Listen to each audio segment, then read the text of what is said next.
जहां एक जमाने में घर में टीवी नहीं हुआ करते थे, आज सबके हाथ में एक ही डिवाइस में TV, music system, internet, game सब कुछ अवेलेबल है। और तो और जहां कैंसर जैसे जानलेवा बीमारी का हमारे पास कोई भी इलाज नहीं था, आज टेक्नोलॉजी के मदद से कई कैंसर पेशेंट्स एक हेल्दी लाइफ जी रहे हैं। और बस इतना ही नहीं, अगर आज इस पैंडेमिक के चलते जब हर कोई अपने घर में बंद है या कैद है, इस सिचुएशन में भी अगर दुनिया भर में काम जारी है, तो वो भी सिर्फ और सिर्फ पॉसिबल हो पाया है साइंस और टेक्नोलॉजी के वजह से। और इसी वजह से हम हर साल एक दिन साइंस और टेक्नोलॉजी और उसमें इन्वॉल्व साइंटिस्ट को डेडिकेट करते हैं, which is 11th of May, also known as national technology day.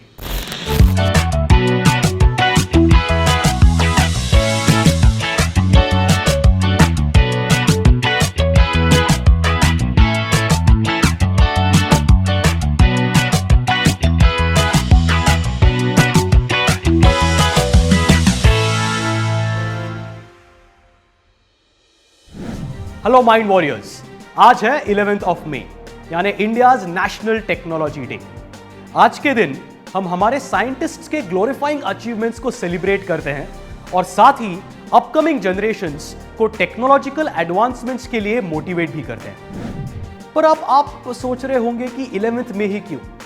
Well, that's because 11th of May marks one of the greatest achievements of our country in the field of science. इसी दिन 1998 में भारत ने पहली बार एक साथ अपने 5 nuclear weapons को test किया था, जिसे पोखरण न्यूक्लियर टेस्ट या पोखरण 2 और ऑपरेशन शक्ति भी कहा जाता है।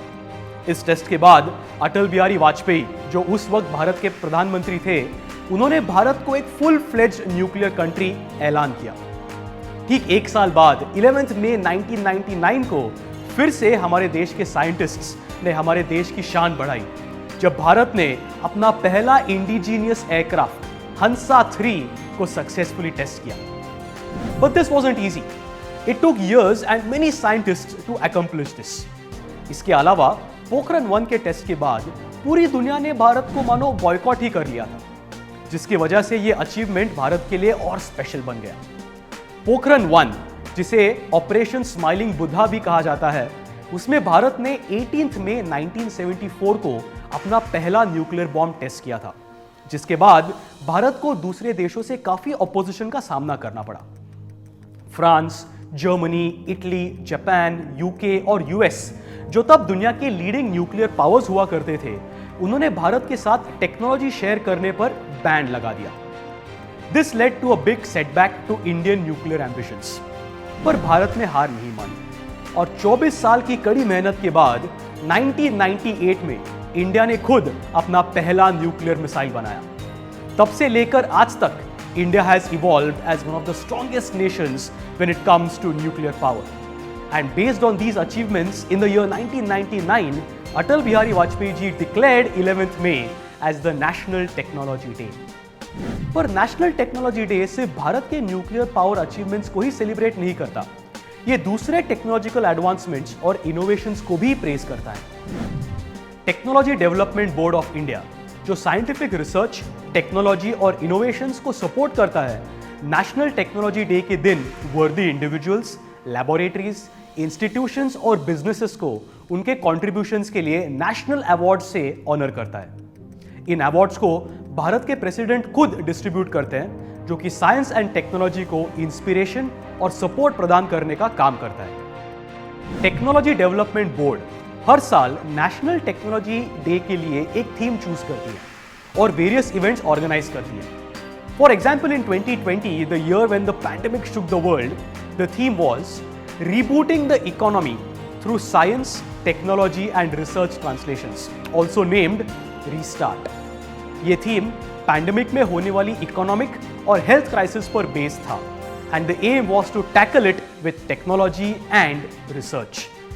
And we have to admit that the goal was achieved to a large extent. सिर्फ एक ही साल में हमारे रिसर्चर्स और साइंटिस्ट ने टेस्टिंग किट्स से लेकर मोबाइल वेंटिलेटर्स और वैक्सीन्स तक भारत में ही बना लिए और दूसरे देशों को प्रोवाइड भी करने लगे। और यह सब पॉसिबल हो पाया टेक्नोलॉजी की वजह से, which again proved that anything and everything can be solved with science and technology. By the way, हमने ऑलरेडी एक ऐसी ही जर्नी के बारे में हमारे बियॉन्ड टॉपर्स के एक एपिसोड में बात की है, which shows the story of a young man named Nihal Singh Adarsh, who built a PPE kit for doctors that could extract the heat out of it and save them from discomfort caused by heat and sweat. अगर आपने इस video को ना देखा हो तो एक बार जरूर देखिए। Well, the theme for this year is integrated approach in science and technology for sustainable future, जो कि टेक्नोलॉजी के सहारे इको फ्रेंडली सॉल्यूशंस और इनोवेशंस पर एम्फोसाइज करती है। और आप सबके लिए सबसे एक्साइटिंग बात यह है कि इसमें कोई भी पार्टिसिपेट कर सकता है। That's right, you as well. All you need to do is enroll your name and innovation for the events organized by the Ministry of Science and Technology of India, or by submitting your work with the Technology Development Board of India.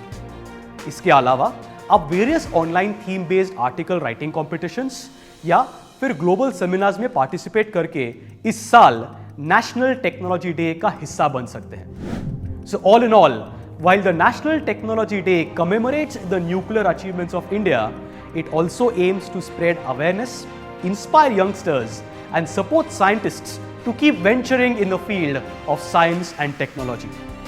So friends, that was all about the National Technology Day. We hope इस episode से आपको India के technological achievements और advancements के बारे में जरूर कुछ नया जानने को मिला होगा।